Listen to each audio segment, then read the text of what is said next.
এটা সম্পূর্ণ ভাগ্যের ব্যাপার, যেহেতু টস মেদিনীপুর জিতবে। মেদিনীপুর মেদিনীপুর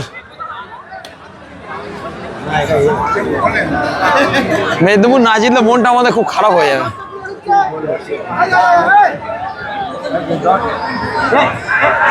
ইনশাআল্লাহ জিতবে। আমরা বলছিলাম বলতে বলতে কিন্তু আমরা সাহেবদা কই, আবারও আমরা মাঠের সমস্ত দর্শক আমরা কিন্তু সবাই